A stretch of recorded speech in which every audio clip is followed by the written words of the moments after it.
Welcome back, my fellow gamers, and welcome to what is probably going to be the shortest episode of this series, the full coverage of the Vampire Coast DLC, all units, all upgrades, everything, and we're doing artillery and war machines that consist of 3 units.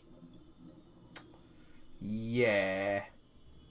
Anyways, we'll crack on then. So, straight away we'll get into the mortar, which is a nice basic 600 gold to get. It's anti-infantry, funny enough. Got 3 units. Their weapon strength in close combat, which I'll be worried if you ever need to know this, is 16 weapon damage to armor piercing. But the missile damage is 100 missile damage. Armor piercing missile damage 30. Explosive base damage 60. Explosive armor piercing damage 16. Reload time is 18 seconds. Just making a note of that because it's most likely that'll be upgraded. So of course, as artillery, they have siege attacker. They cannot run, but they do cause fear. And of course, they've got all the undead stuff as well, including the extra powder rule, which is insane. Mortars are good as it is, but we add the extra powder, which adds 30% to armor piercing damage, missile damage, armor piercing explosion, and explosion damage. Yeah, have a couple of these of some units that keep the ammunition up. They're going to be devastating. For these guys, it's about 24 to 34 gold per Sevron. Once you get to the top tier, you're looking at 866. So that's a total of 266 gold to get it to the top. And for that, you get 10 leadership, 3 melee attack, and 4 melee defense, as well as missile damage up by 24. So let's have a quick reminder. It was 130, 60, and 16. Yeah, exactly the same, but the reload speed is lowered to 14.8. So for 266 gold, the main thing you get is you fire just over 3 seconds quicker a volley. Is that really worth 266 when you think a mortar on its own worth 600? That's nearly half the price of another mortar set. I think I'd rather have another mortar set myself, but if you got some spare, I guess you could do that just to try and slow the reload time up, but that's mainly the only thing we will be affecting. The next is the carronade.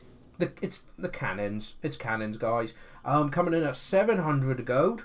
Armor piercing missiles and anti-large. So yeah, only 100 gold more, but it's more the fact that this takes out the big beasties and the other one takes out the small ones.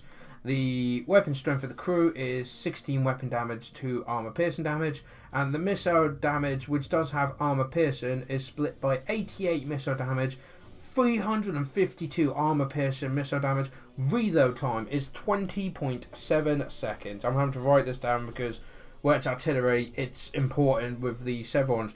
Again, it's got all the same as the mortar. Can't run, siege attacker, causes fear, and extra powder.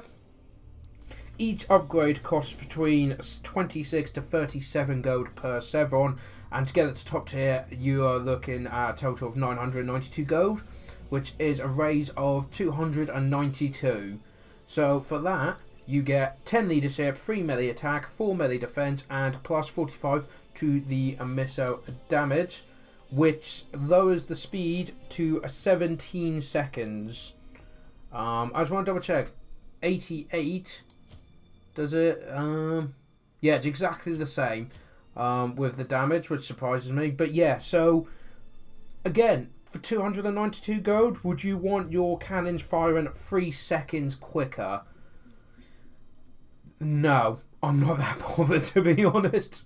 But I think someone mentioned that it does affect accuracy as well, but I don't know if that's an actual fact or not, or if there's any way of actually confirming that. If anyone does know regarding artillery and chevrons, if it affects the artillery, please let me know in the comments below. And finally, this is a regiment of renown, but Caesar on her own as well. It's Queen Bess. What a beaut. Coming in at 1,600 gold. Armor piercing missiles, anti-infantry. It's just the one, funny enough. The crew have 22 weapon damage and 7 armor piercing. But we're more interested in what she fires. She fires flaming attacks that are armor piercing and have a monstrous impact. So anything she hits with this blast, for 10 seconds loses 76% speed and 76% charge speed. So if you're lucky with this somehow and got it before a unit could charge, it pretty much stops them from running or charging you. Now, the weapon damage, the thing we all want to see for this, is a missile damage is 72%. This isn't the blast, this is just the missile hitting first. 72 damage, armor piercing missile damage 262. The explosive base damage is worth 15. The explosive armor piercing damage is 75. And the reload time, understandably, is 16.2 seconds. So quite a while, and exactly the same. Siege attacker cannot run, causes fear, and of course has extra powder, which means you can up its amazing armor piercing missile damage, armor piercing explosion, and explosion damage by 30%, guys. As I said, a very quick episode, but it is just these 3 units, and tomorrow will be the final episode where we will be covering all the rare monsters. So they're all the big giants and all the fancy shiny stuff. But again, there's only 4 units left, so that'll be a nice quick episode. I like these. I like these episodes. Not like the Lord one, nearly an hour long. Anyway, guys, do hit the like button, do subscribe to the channel if you haven't already, and do comment below on your thoughts. Has anyone used Queen Bess, and has it been really good fun to blow your opponents to smithereens? Let me know in the comments. Hopefully I'll see you tomorrow for the final episode. Till then, guys, take care.